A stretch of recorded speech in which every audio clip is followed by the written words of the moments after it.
gentlemen, this is the main event. Fight fans worldwide, you tuned into the #1 undisputed boxing podcast today. This is the Boxing Breakdown.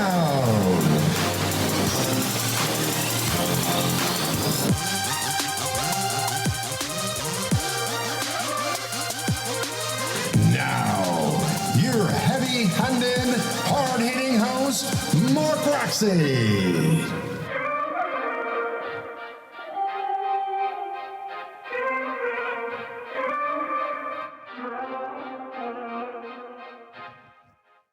What's up, and welcome to another edition of the Boxing Breakdown.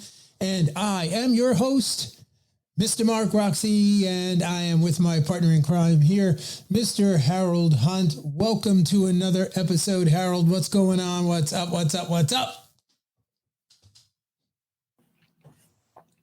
I'm happy to be here. Face all shaved. Yeah, you look good, man. You look really, really good. For those of you... You were around losing all that weight. I was like, well, I got to do something. So I took off the whiskers. Yes. I lost the weight and you got the clean shaven face. People, if you are tuning in on Apple Podcasts, Google Podcasts, or wherever you get your podcasts, thank you for being with us tonight. And if you could only see Mr. Harold Hunt, you would know what we're talking about. He is clean shaven and looking sharp as ever. And if you would like to see Harold, please join us on YouTube right now or anytime. You can go back and review all the prior episodes on YouTube. We are a podcast, but we are excited that you get to see us here when we're doing our thing on the air. And so today, without further ado, man, we are going to get in. Here's the agenda, people. This is what we are up to this beautiful evening. Spring has sprung. It's coming. We can all feel the warmth. And what we've got tonight on the show is we've got a recap of the Showtime card that just took place on April 8th at the Dignity Health Sports Park in Carson, California. It was a really great evening of boxing. So we're going to get into that today. We're also going to talk about the ESPN card that took place on April 9th at the Prudential Center in Newark, New Jersey, right here. And that was another amazing card, man. I will tell you, these guys are going back and forth. These different promoters and the networks are really carving out their niches, both, Easter weekend coming on Friday and Saturday. And then later on in the program, we are going to get into the Ryan Garcia versus Tank Davis update.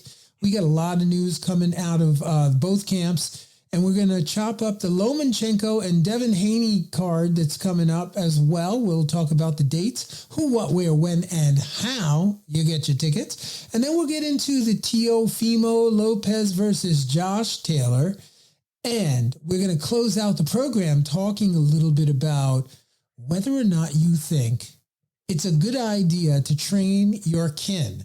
Is it a good idea to train your own offspring in boxing? So we're going to chop that up a little bit. And without further ado, let's get into this. Harold. Let's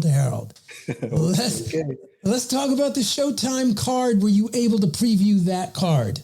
Yes, I saw that. I'd like you to go over each fight and let me know which fights interest you, which one that you thought was the best. Well, as a matter of fact, Harold, I've got that planned for today.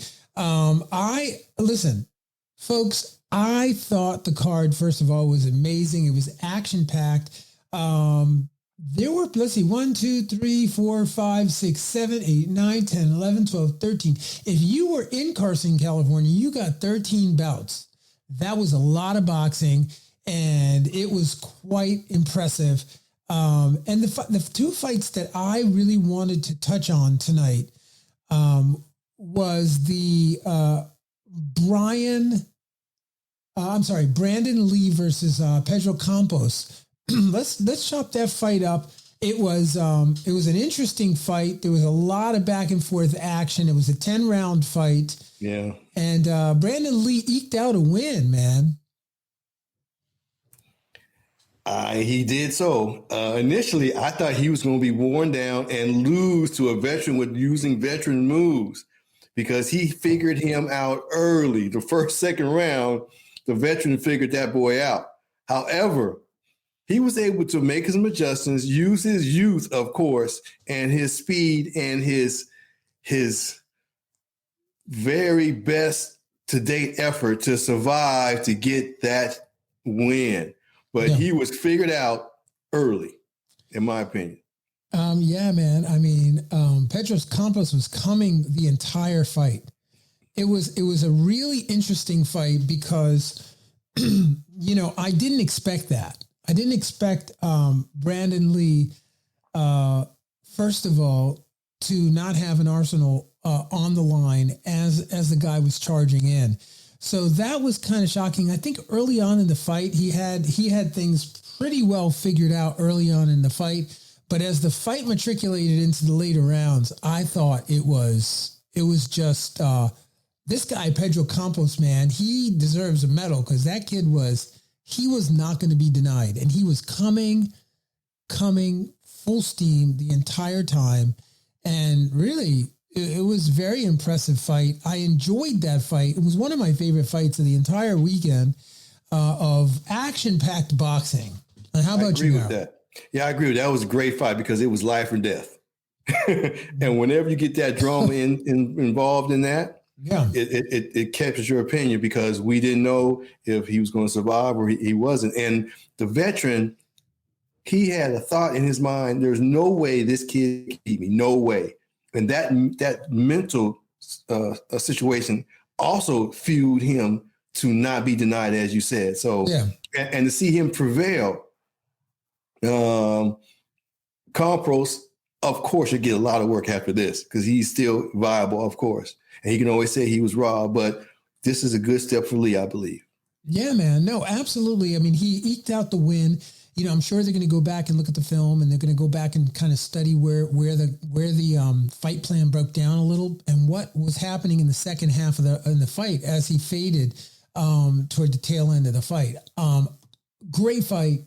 Awesome weekend. I mean, so Brandon Lee is 27-0 and Pedro Campos is 34-2-1 now.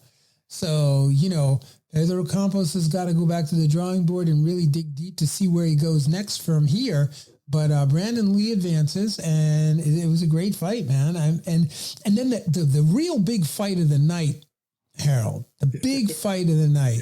Big fight. I mean, listen, I'm not going to spoil it. I'm kind of wanting to deliver it to the listeners slowly. But Sebastian Fundora against Brian Mendoza was shocking. It was a shocking fight. Tell us, Harold. I'll let you go first, please. No, man. I mean, so, the much anticipated fight, I think everybody in the arena kind of figured that Sebastian Fundora would come out with the victory, that he would, this was for the WBC Interim World Super Welterweight title. And they just assumed that Fundora was going to really be able to handle Brian Mendoza pretty good. I mean, the majority of the people in the arena and in lead-ups to the fight, weigh-ins, people were saying, yeah, Fundora's going to get him. He's got the great, inside fighting, uppercut when the guy falls in, blah, blah, blah. But that's not the way it worked out. It's not the way it worked out because Fundora got hit with a hook that smoked him. I mean, he got smoked off the hook, then came back with an uppercut left hook, dropped Fundora down. He sat on his tailbone looking at he wasn't looking at the ref. He was looking into space. And he was knocked into tomorrow. He was concussed. He could not hear the count. He could not see his opponent. He was on his butt, sitting up, looking into space. It was quite a shock to see that out of a guy who, you know, everybody was really touting as the next, you know, the next thing, the Don Dada of the division, if you will, the Don Dada of the division, man. And it didn't work out for Fundora. That card, I just have to, again, I want to take my hat off to the folks at Showtime, because that card was absolutely outstanding. You know, Chris Arreola was on the card. He fought Matthew McKinney. You know, Adrian Corona fought Jerry Perez. There was so many fights on the card. I can't even get into all of them. They're all noteworthy. They were all great. I'll just say that in the winning column, Gabriel Mastros came out. Frank Frances came out. Gabriel Fundora came out. Adrian Corona got a draw. Victor Slavinskaya got a win. Chris Arreola won. Gabriel Garcia won. Justin Valeria won. And Federico Pacheco Jr. won. So that's how that ended up. And yeah, it was a great night of boxing, man. We're rushing right through this stuff. Let's jump over to the ESPN card. Let's get into this card, because honestly, the folks at ESPN and the folks at Top Rank put on a spectacular evening of boxing. Took place Saturday, the 8th, at the Prudential Center in Newark, New Jersey. New Jersey State Control Board was, presiding over this event. Promoter was Bob Arum. Matchmaker Brad Goodman. Shout out Brad Goodman. Amazing job. Great night of boxing. I can't say enough about the card, because it really was an amazing card. And what I want to do is I just want to talk about a couple of the fights. I mean, obviously, Harold, there were a lot of fights. Troy Isley fought on the card. He fought a guy named Roy Barringer, and he got a unanimous decision win. He fought at 150, 158, 160 is where they fought. Jared Anderson, let's break that fight down. He fought George Aras. He just simply was... The jab was so exciting to see such a powerful, well-placed jab and nice footwork. And he just kind of showed off his skill set. And I just really was impressed with the jab. It was just very, very nice. And it was clean. It was some of the best work I've seen from a big man with the jab in a while. Yeah, no, Jared Big Baby Anderson did a great job. He advances to 13-0. And George Aras is, he came in at the fight. No, he came in the fight at 13-0. George Aras was 18-0, and Jared Anderson made easy work. He made total easy work of him. Yeah, no, absolutely easy work. And that was for the WBC. I guess it was the vacant WBC heavyweight, United States heavyweight title, and the WBO international heavyweight title. So great fight, great night of boxing. Jared Anderson smoked George Aras. He smoked him, man. He really did. Put him right down, no problem. And then the next fight that I thought was spectacular was that Keyson Davis, versus Anthony Yeget, right? That fight was amazing. Great fight. Tell me about it. Yes. The way that he came about, his attitude toward that fight initially was, I see you have a little pedigree, you fought some different people, but I'm going to walk through you as you are like any other opponent. And I really think that was a situation where he kind of took it personally, and he wanted to really show what he could do. Now, to me, it sharpened him to a fine point, because he was so sharp with all of his work, all of his punches. His movement was spectacular, and he was able to exhibit that bravado. Now, I don't know if he's going to be a bad boy or someone we like to hate or someone that we know is bad, we don't like. He's trying to figure out his persona, how he wants to present himself to the public. He wants to present himself to the public, rather. So in the ring, the showboating and all that, it's tasteful. It's not liked by anyone, but I thought it was well done only because he was actually giving us highlight work. I mean, didn't have to slow you didn't have to watch the replays. He was snapping that stuff off in real time, and it was so clean. It was very pleasing to see, along with the bravado. So I thought it was a great fight. I thought Yiga came to fight, and Yiga was going to test him, and he just simply could not. So we're looking at a champion up and coming, because to me, this was kind of his watershed type situation where he had a very wily veteran who did some veteran type work in there around the referee's back and all that kind of stuff. I was like, yeah, show this boy. But this boy sits with who? He sits with some really good people,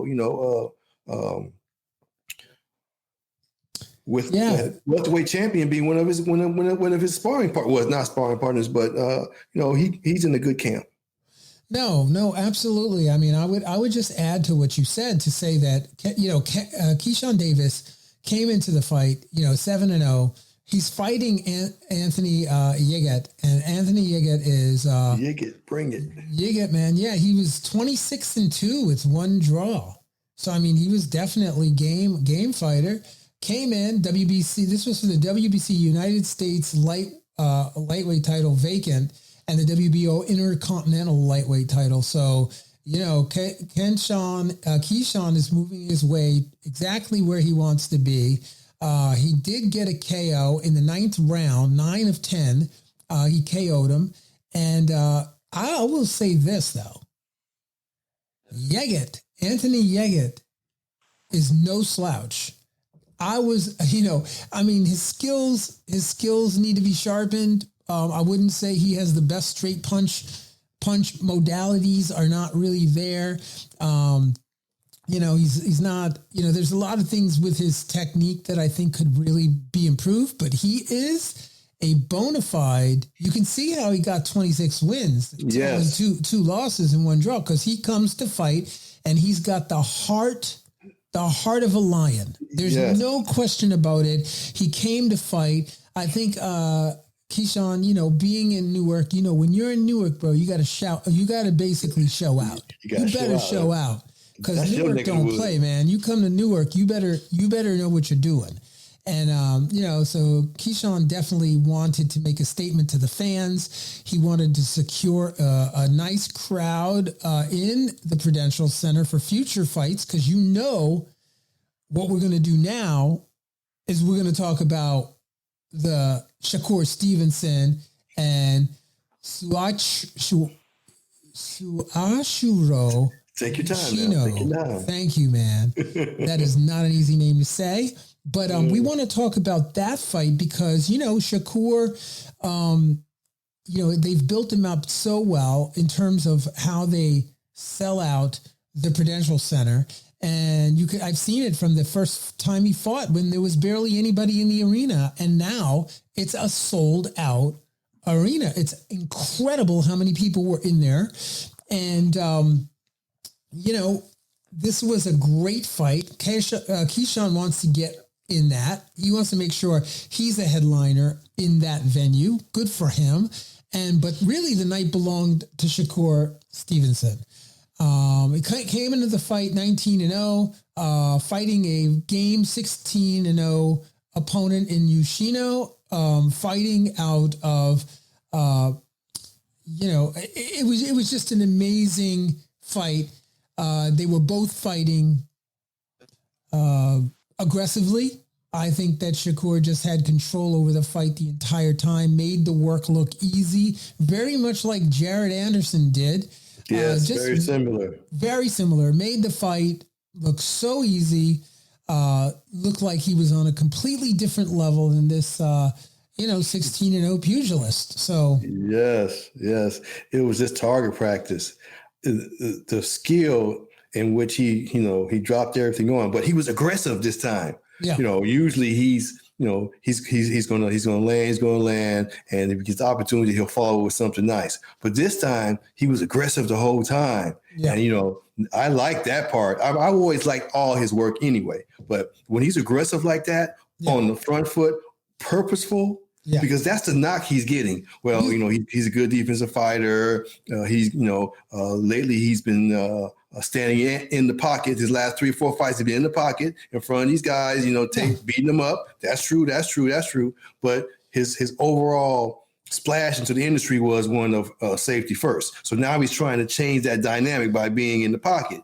But you got to go back his last 3 fights. He's right in the pocket being aggressive. He is trying to dispel that notion totally. And he did it again this time. But he was coming forward the whole time of straight aggression and using the defense to get close. So it was a different Stevenson for me. And I wanted to see more of that going forward. Yeah, no, I mean, I agree with you. I think that Shakur, they're moving him well. They're putting the right opponents in front of him so that he can bring out the qualities that are necessary to match his world-class skill. So in order to match those skills, what they need to do is they need to give him the right opponents so he can present himself properly in the arena. So that's why I said at the top of this part of the segment is that, I'm going to give my hat off to the matchmaking because, the team at Top Rank, led by Brad Goodman, they do an incredible job at building up these fighters. There's no one in the sport of boxing that does it quite like Top Rank. That's arguable, but I'm just saying that they know how to build their fighters. And it was really, really impressive to see that. And it was really, really impressive to see Shakur doing his work and taking some, I wouldn't say they were big chances because, he wasn't fighting, he wasn't fighting. Actually, let me rephrase that. That fight, he was fighting the opportunity to fight a Devin Haney. Because at the end of the fight, what he said. He shots were fired. Let's bring it together. I'm not going to quote him, but it was to paraphrase. Yes. It was, I want to fight Devin Haney. And by the way, I've always gotten the better of him in sparring. So bring it. Let's go. That's the paraphrase of what was said without putting words in anybody's mouth. Shots were fired. It would be great to see that fight. And Harold, if you guys have been listening to the podcast for the last 3 years, then what you know is that I have always been talking. I don't think there's many podcasts that go by where I don't bring up Tepfomi Lopez, Devin Haney, Tank Davis, and Ryan Garcia, all in the same conversation. The 4 kings. The 4 yet to be crowned kings. One of them will be a king. But one side note, I must interrupt. One side note, Devin Haney's father did tweet online that Devin is not moving up to 140. So he's going to stay at 35. So that even makes what you said more profound because now he's going to stay there. He's not going to get away from these guys. Right. No, I mean, like you said, these guys, everything is lining up perfectly. Perfectly. It's taken 3 years for the storm to formulate, for the hurricane to build ferocity, and it's about to happen. And you can see it in the Ryan Garcia, Gervonta Davis buildup. Harold, $50,000 for a ticket. Those numbers, first of all, if you're doing $50,000 a ticket, that's better than any previous fight. It's better than any ticket you're going to sell for Floyd Mayweather's fights. It's better than any ticket that you'd sell for, a Golden Boy back in his day, a Trinidad back in his day. I mean, even a Mike Tyson. These numbers are staggering, Harold. Yes, it's like going to college. It's only for the privileged. It is. Unfortunately so. It's only for fifth. Who can afford Mike Tyson? If you are out there and you want to go see this fight, please take me. Tyson, please take me. I really want to go see this fight, and I really want to go see it with you. I would love to be there watching this bout with you. But the chances of that, I probably have greater chances of winning the lottery or getting bitten by a shark or getting struck by lightning than going with Mike Tyson. But whatever, you know where to find me, Tyson. Come find me, brother. You know where I'm at. So here's the thing. The fight was incredible. Shakur did an amazing job. Keyson did an amazing job. Jared Anderson did a great job. Troy Isley come out with the victory, right? And so on. Bruce Carrington fought. He came out with a KO. He fought Brandon Chambers, and he took him out pretty easily. Kelvin Davis fought against Nelson Morales, got a unanimous decision. So that was a great, great card. Again, hats off. Boxing fans are in their glory, right? Yes. I must comment about the card because your enthusiasm makes me really think about the opponents that they're bringing to them are really helping them along with their careers. Yeah. The opponents, of course, are of note, and they are not anyone to walk over. So just being able to put that element together, the B sides and the A sides, if you will, and they're being competitive and interesting, and the possibility of the so-called B side people could have won the fight, as is we've seen with the Fundora situation. So I fully appreciate your happiness with the matchmaking as I look back over these bouts and measure the opposition against the favorites, and it was well done. Absolutely. No, exactly, man. And if you haven't seen them, the great news here too is that Showtime and ESPN are replaying them. I believe ESPN is replaying them, but Showtime, kudos to you because you are replaying the entire card. Great job. So if you didn't catch it that night, you could have got it the next morning, and you can get it probably next weekend as well. So yeah, I mean, just absolutely amazing card of boxing. And now, Harold, let's flip ourselves over real quickly here. Let's get into the Ryan Garcia versus Tank Davis. What you got? Any scuttlebutt out there? Well, right now, the main thing is, how is the pending incarceration or detainment or house arrest is going to play into the fight for Tank? Is that something that he's dreading, or he's seeing like it's going to be a problem for him? And I think not at all. No, he'll face it when he faces it. Until that time comes, he's not even considering any kind of situation. I think he really needs to move this needle on his side. And if he does win, which if he does win, he can still ride this win into whatever detainment he may have. And when he returns, if there is a detainment, he'll still be the top draw, and he can do a Spence, come back and fight someone of note immediately. Yeah, no, absolutely, Harold, 100%. Yeah, I was just thinking here, right? I was thinking that, besides the fact that these numbers are huge, when you look at who's winning, right? First of all, the fans are winning because they get this fight. They've been wanting this fight. The promoters are winning. Ryan Garcia and Javante Tank Davis are both winning in ways that you can't even imagine. The buildup is tremendous. It seems like the animosity toward one another is definitely legitimate, and it's really starting to build. And in that way, I'm thinking, for me, I feel like Ryan Garcia is winning this fight before they fought. if you look at the press conferences and some of the interactions that are going back and forth, I'm feeling that Ryan Garcia is building his mindset, if you will, up to be able to come into this fight and produce the kind of performance he's hoping to produce. It seems that way in the build. I think he's making excuses already. He's saying all this stuff, so if he loses, he can fall back and he can trot this stuff out as a, well, so no.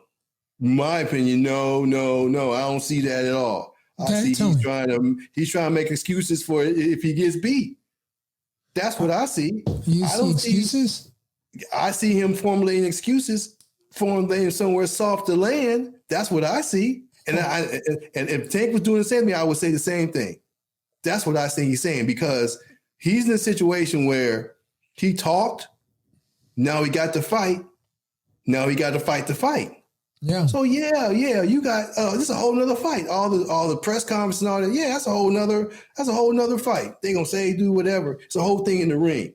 Yeah. So yeah, he can win the press conference. Not win the press conference, but he can prevail in a press conference verbally and emotionally and all that. Yeah, that's all selling the fight. But to me, he's setting himself up as if he happens to not win, that he can fall back on this narrative, this rhetoric. Harold. That's how I see. So, well, I respect that. I respect that. But Harold, you know the only thing that Ryan Garcia is going to fall back on is a big pile of money. Money be damned. We're not talking about money here. We're not talking about the money. No, that's not talking about no, I'm talking about his mental psyche in that ring as a fighter. The money is going to be there regardless. He may make more if he loses. But the point is, that's not the point. The point is, he thinks he may have issue with Tank or whatever, and he's trying to fashion something that he can survive on if he loses. Right. That's just how I see it. I don't see the money. Money is not even a. Money's not the what? Money's everything. Money's everything in this game. I mean, these guys are listen, this is their biggest payday in the history of, Canelo said it best when he said, payday. Yeah, yes. That's a given. They are going to get that payday. That payday was already predestined years ago when they started talking. So they're going to get the payday. That's not even my case. The payday will be there, no doubt about it, and it's a motivation. But I'm talking about as a fighter to fighter. Yeah, money be damned. That's how I see he's trying to posture himself. Yeah, I get it, and I know. I mean. Anybody who's listening to the podcast right now, which, by the way, thank you for listening to the podcast. If you're listening on Apple Podcasts, Google Podcasts, or wherever you get your podcast, thank you for being with us. But Harold, you can also find us on YouTube. I don't know if they know that, Harold. I don't know if they know that they can find us on YouTube at The Boxing Breakdown. You can hit us on Instagram and Facebook at The Boxing Breakdown. Go find us, like us, share, whatever you do, like, share, hit the notifications, all of the things that you got to do to be part of the community here at the Boxing Breakdown. Yeah, man. I basically understand your point, Harold. I understand, Tank's got the skills that pay bills, and this is going to be an amazing fight. Leo Santa Cruz came out and said it best. He said, look, Tank Davis hits harder than you think. All right. He hits harder and he comes faster and he comes out of nowhere and you think you got it all sorted out. And then boom, is quote what he said, basically, again, paraphrasing without putting words into Mr. Leo Santa Cruz's mouth. That's basically what he tried to say to warn Ryan Garcia from, taking this too lightly. So, which I don't think either one of them, I think they both legitimately believe that they're going to win this fight. So, hey, we're going to find out soon enough. But Harold, until then, right, this fight, by the way, the Ryan Garcia Tank Davis fight will be fought on April 22nd, 2023 in Las Vegas, Nevada. The fight will be broadcast on Showtime pay-per-view, and the date was officially announced by Davis way back on March 5th, 2023.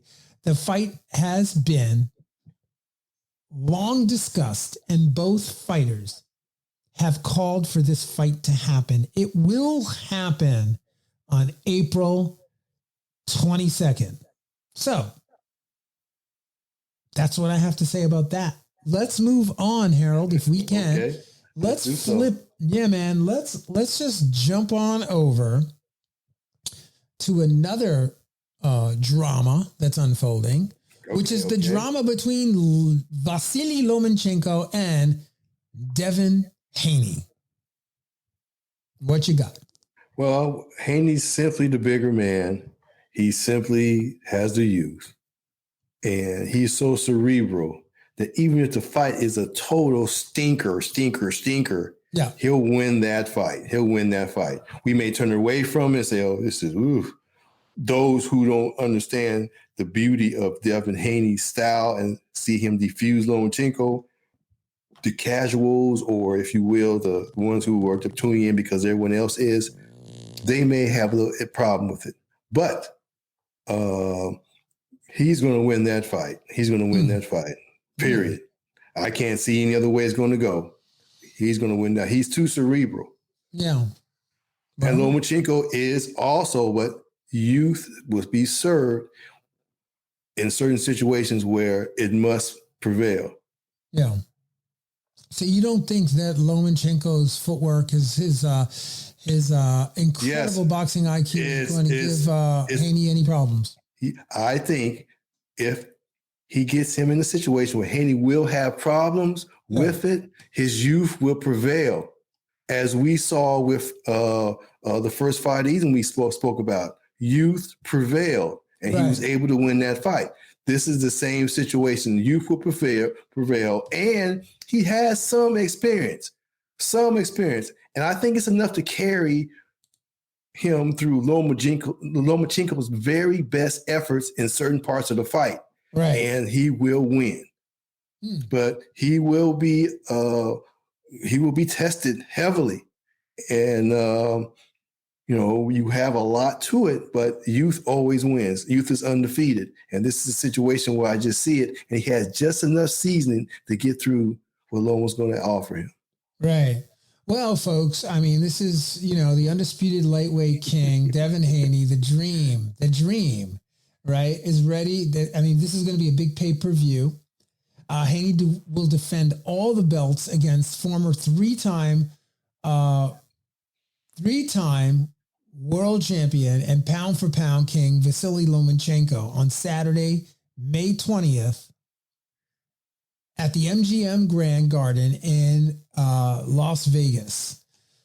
This is not a fight. Again, this is one of those fights that the fans have been clamoring for years. And if the two of these guys are going to face off for the first time Thursday in Los Angeles, I believe there's a press conference that's happening. And these guys are going to start to face off, and they're going to start to build up the fight and blah, blah, blah. But this is going to be a very, very good fight. The fight will be streamed on Top Rank on ESPN Plus, and it's a pay-per-view.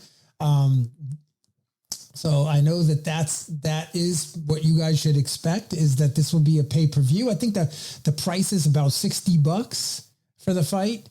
That's not bad. No, it's not bad at all. I mean, it's not the $99 that we've been seeing, $79, $59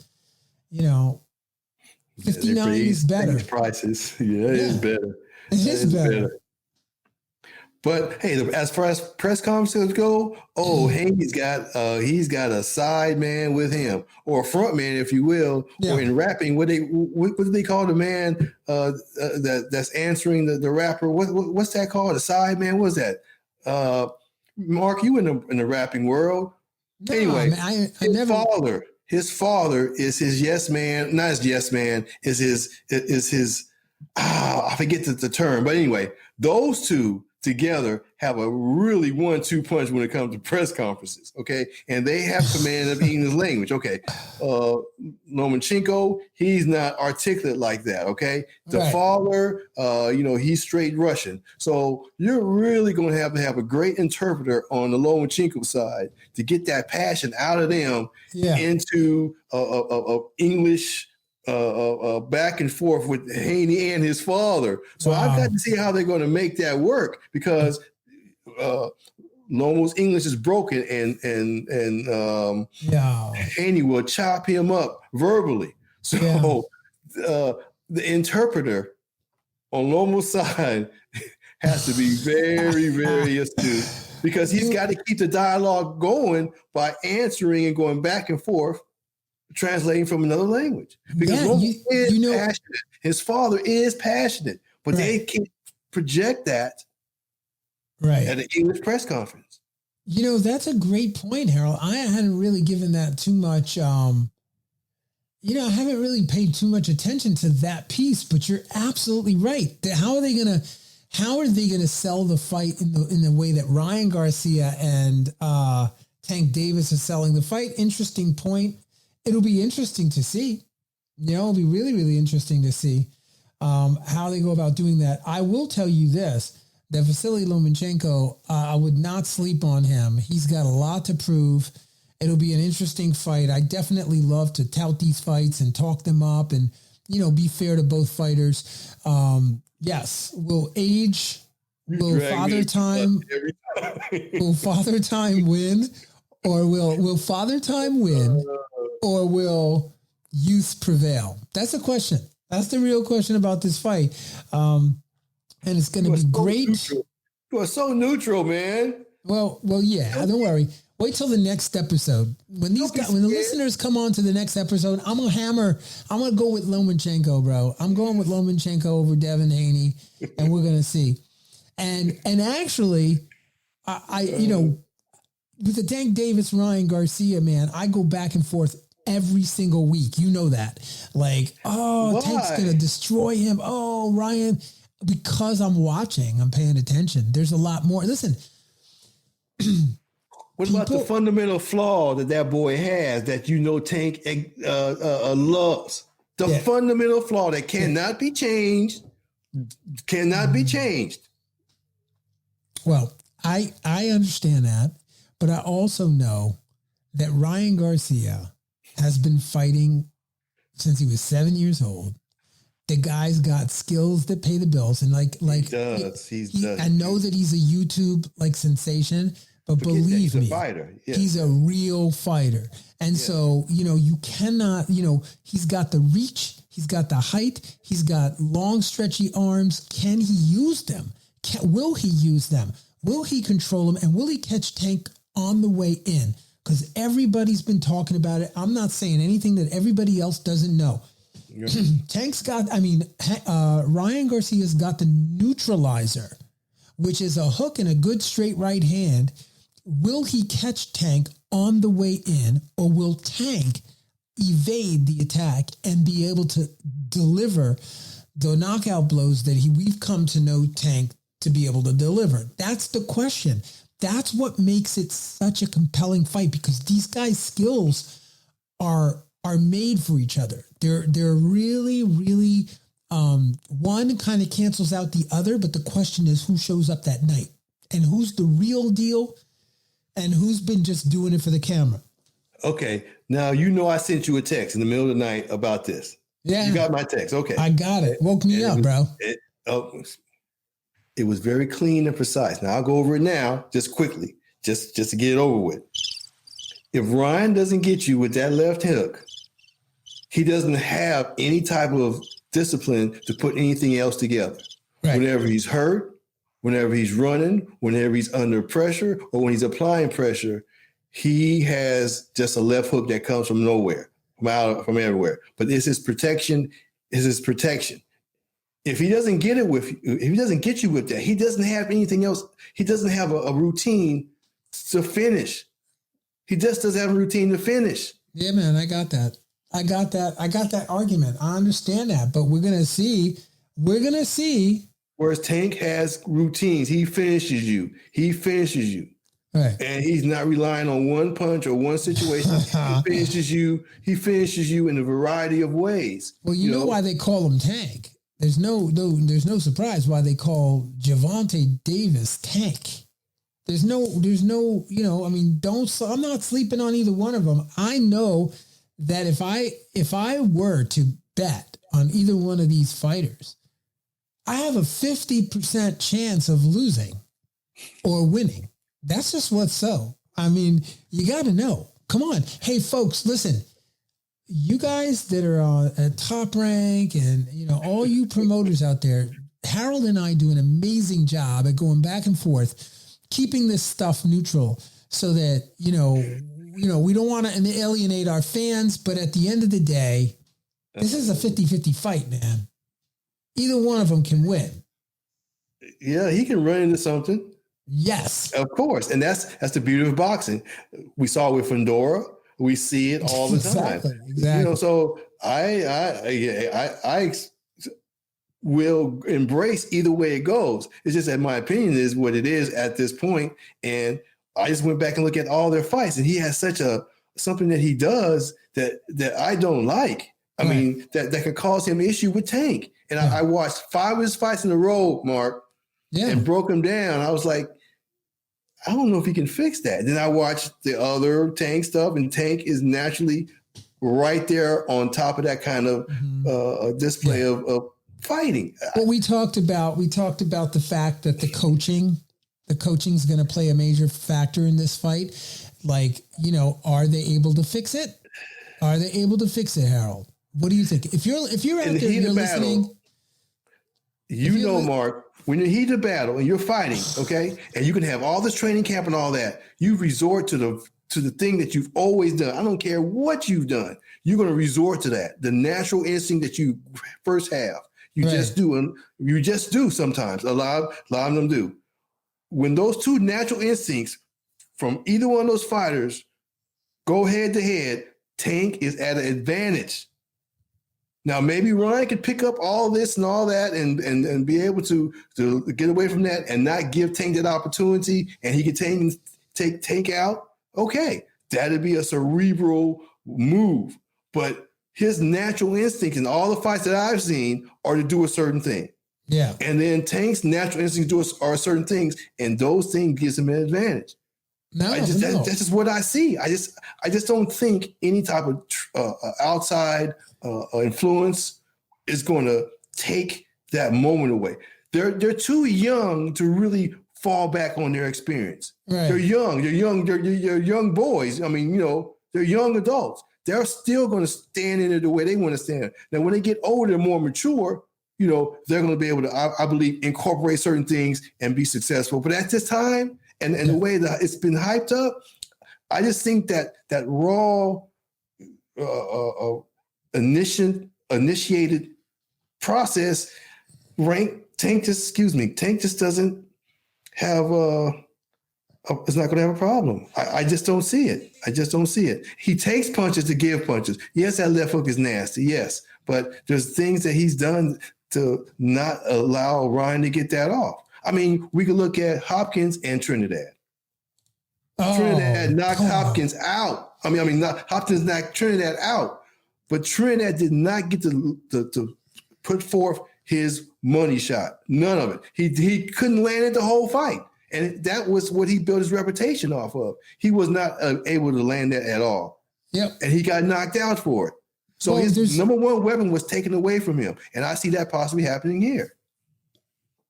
This is going to be an amazing fight, man. I wish Mike Tyson would pull me a ticket so I can come see this fight. I want to be there up in the front row. I need the $50,000 ticket. Come on, Mike Tyson, come on. Hit me up and get me that ticket. Or Tepfomi, you got some money. Come on. Get me in that. That's your guy. That's my guy. No, but, I don't know if he's going to remember to hook me up with a $50,000 ticket. He'll probably forget that part. Yeah. Well, so here's the thing. No, here's the thing. He can get you up high. What? He can get you up high. Oh, yeah, man. Can you get me into the suite? I'll take a suite. As long as they've got nuts and like jelly beans and stuff, I'll go to the suite, bro. I have no problem. I'm talking about nosebleed. No, I'm talking about nosebleed. I'm talking about way up there. No. The suite. I'm talking about the suite on the first level, elevated level. That's where we go. Hey, John Maresca, tell him about the suite, bro. You're not on the podcast today, but if you're listening, John Maresca knows about the suite. We know how to do the suites, right? Sweets for the suites. Right, John, we get hooked up. John can hook you up. Yeah, we get hooked up, bro. Yeah, man. John can do it. See if John would take you with him because he's going. Yes, John. I don't know if John. Well, he might go. I mean, Yes, he's going. Listen, I would rather go, John. No offense. I love you, brother. I love you. But if Mike Tyson offers me the $50,000 ticket, I'm going with him. All right. I'm just telling everybody right now. I'm going with Mike Tyson. And he sits ringside. He's not even going to be in the suite. He sits ringside. So that's beautiful. No, that's what I'm saying. He get the $50,000 ticket. He already got one, probably. I'm sure he did. I'm sure they gave it to him. How would you not want Mike Tyson sitting at ringside? Anyway, everybody's going to be there. Everybody's going to be there. Everybody's going to be there. Ex-presidents. Shout out to the folks at Indios Boxing up there in Allentown, PA. What's up? And shout out to the folks at Blue Line Boxing in Ewing. I got my boy Q, who just dropped a little comment. I'm just gonna stick you up on the screen. Thank you, Q. Thanks for listening in. Yeah, man. Thanks for listening in. I hope you're enjoying the podcast. And yep. Hype is what it is, brother. Hype is exactly what it is, right? We definitely are hyping this show. That's it. That's what I was asking, sir. Hype man. Mr. Haney's son, his father's hype man, but he's excellent. So they're equal almost, I would say, but them two are a formidable force at a press conference. Yes, man. And check it out. The fight is happening. It's literally only 2 weeks away. It's going down Saturday, April 22nd. Do not miss it. Showtime pay-per-view. Gervonta Tank Davis versus Ryan Garcia. It's going to be a great fight. Yes. Yeah, man. And Harold, we joke around a lot about these fights and hype them up and stuff, but at the end of the day, it's always a pleasure to talk to you and break this stuff down, man. And I think we're just about rounding out the program, but I do want to just touch on Tepfomi Lopez versus Josh Taylor. You saw the press conference? Yeah, man. Yes. All right. Yeah. I love that. Tell me. Tell the fans. Josh Taylor stood up. I really didn't think that he would be as forceful as he was, but it was moved nicely by Lopez. He was more diplomatic and matter of factly, and he took it with such a professional attitude, because I expected him to come kind of loose with it. But he did not do that. He let Josh have that area which he usually takes. So that, to me, if you want to say there is a winner and a loser in a press conference, that international press conference right there, I would like to say Mr. Lopez won that one only because he appeared to be the most satisfied with his place, what he was going to do, and whatever Josh said, it had no consequence to him. And Josh was trying to, get into his head a little bit, if you will. And I thought he was unsuccessful. Well, folks, listen, it is official. Okay. Josh Taylor versus Tepfomi Lopez is set for June 10th in New York at Madison Square Garden's Hulu Theater.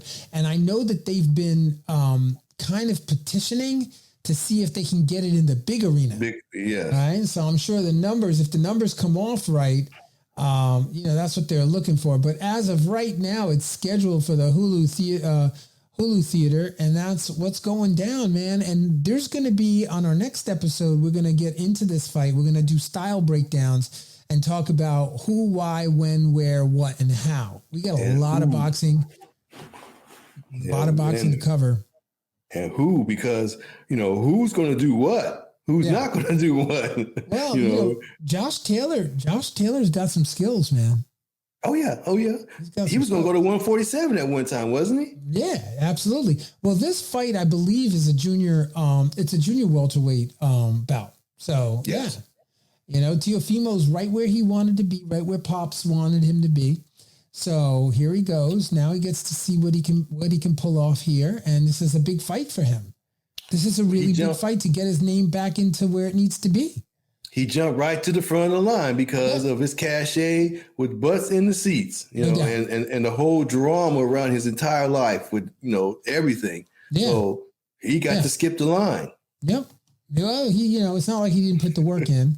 He's skipping lines. He's skipping lines because they're trying to, listen, he is a marquee fighter. Yes. He's a cash cow in the arena. So the top rank is, they are not stupid. They are making sure they're putting all these fights together. Yeah. I'm just so excited, Harold. I am so excited.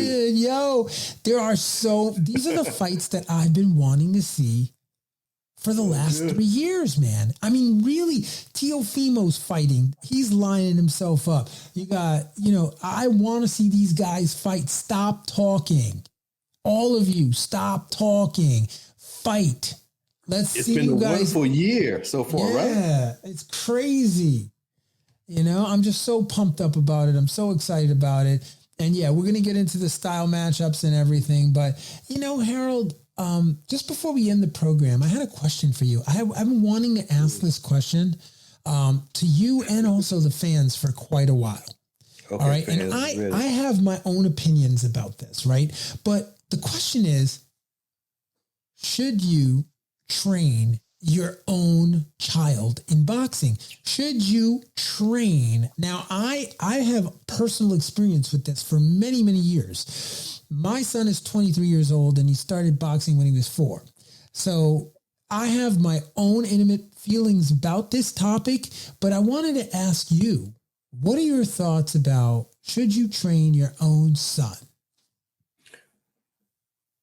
I do high school football and basketball on the field as an official. Yeah. So I've seen these kids come up from second grade all the way to that level. And this is just another sport. And I've seen fathers do different things with their kids. Yeah. I've seen the good and the bad or the different. I've seen total immersion of the kid, and the kid says, I don't want to do this anymore. And the father's like, I moved. I went and got an apartment. I got you all these trainers. I did all of that. And you're on the cusp of going to college or getting in the pros or whatever, and the kid's just burnt out. Yeah. Okay. I've seen that happen. Okay. So seen the other situation where the kid, he starts late, maybe 6th grade, 8th grade, 9th grade. And then the father and the son get behind each other and they go and the boy doesn't get burnt out. Then I've seen in boxing, which just on my side of it, not having a kid that fights anything like that. Yeah. I see the father really thinking that his son is a special breed and he feels that he can really be successful in this sport. He knows it's violent. He knows that he could possibly be hurt, but he believes that this fruit of his loins is better than anyone else's. So a boxing father has a little different view, in my opinion.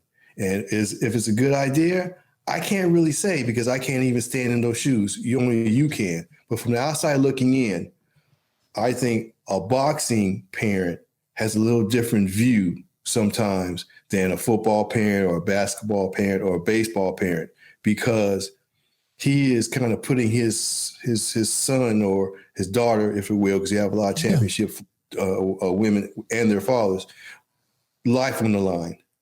And you have to have sheer understanding that something could happen to your child. But if you are that behind them and they have the skill set and you still put them there, that's a different breed. So I would say Sometimes it's positive, sometimes it's negative. I mean, I've got some negative stories about fighters who live across the street from their fathers and they're not speaking right now, and they were championship fighters and they made millions of dollars. Yeah. But they're on the outs right now and they live directly across the street from each other in mansions, but they don't speak. So wow. Things like that can happen. Then on the other hand, you see you and your son, Yeah. Well, I mean, that's a great segue into me just kind of saying that, one of the things that I think is really difficult when you're training your own son is something that can be catastrophic to a long-term relationship with your own kin is, when you build up the psychological connection that your success is about boxing and your way of proving that you are worthy as a son or as a son / as a business partner / as a fighter / whatever, that you're worthy. And then something happens and you lose, that entire relationship shifts. The entire relationship can break. It can break completely. And I think that one of the dangers, basically buyer beware, is to understand that when you train your own son without having prior experience or knowledge of number one, what the boxing world is about and what a career in, any of the combat sports is about, it becomes a very, very dysfunctional relationship once you start putting millions of dollars in there, once you start losing.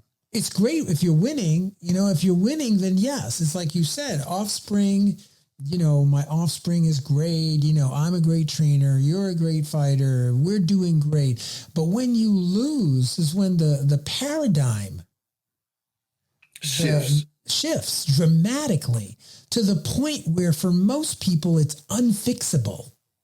And I think that's something that, I've been thinking about a lot, not in relationship to my own son, but in relationship to father and son teams like Tepfomi Lopez, senior and junior, and Devin Haney and his pops, and, George Kambosos and his pops. And you can go on and on. Yes. Case in point, Dogbo.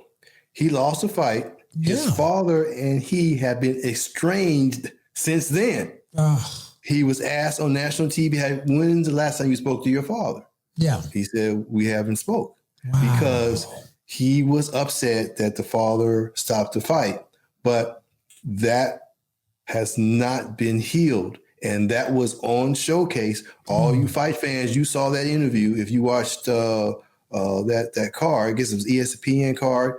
But yes, so that's one of them. And you're right, Mark. It seems that that's unrepairable, as of right now. So, yeah, man, that's the point. It's not good sometimes. And there are other things because the expectation, there's such a business around boxing. The boxing business is a very unforgiving, very serious business. And when you, interject your own son, when you put your son in that and you're in that, the business can be unforgiving. And sometimes, depending upon your allegiance, it can really eschew the relationships as well. So I guess what I'm saying is that, if you are considering a career in boxing and a career in being trained by your father, that you should seriously, weigh the factors that are involved, because it is not an easy thing. The expectation that a trainer places on a fighter and a fighter places on a trainer is significant. And it's the one thing about training your own kin is that one would believe that no one's going to be in your corner more than your own parents, more than your own. And that is true because you can see some of the top echelon fighters like the Haneys and the Lopez's and, the list goes on and on, right? But Ryan Garcia. You know, these fighters have parents that are truly, truly committed to their success. So it can work in that way as well. But what happens when things go wrong? That's what I'm kind of alluding to. And listen, if you're tuning in and you have a comment or you have some thoughts about this, we'd love for you to find us on YouTube, add your comments into the YouTube feed, and find us on Instagram, Facebook Live, and anywhere you get your podcast. You can tune in. You can put your messages in there, and we love to hear your messages and comments. So thank you so much, man. The fans out there are amazing. There's going to be more coming down the pike on this subject. We just want to leave it there for you, and we hope that wherever you are listening to the podcast, you're having a safe drive or a pleasant listen. And until next time, man, we will see you on the next episode of the Boxing Breakdown. Peace and love. See you soon. Fight fans, join host Mark Roxey and special guests as they break down all aspects of the boxing world, including news, business, management, training, promotions, fan reactions, upcoming events, matchups, future boxing stars, title fights, state of the boxing world, and all the stuff you don't see when you watch boxing. This podcast is released each week on Thursday at 8 p.m. Eastern Standard Time. Live streamed on YouTube, Instagram, and Facebook Live. It's the Boxing Breakdown, hosted by Mark Roxey.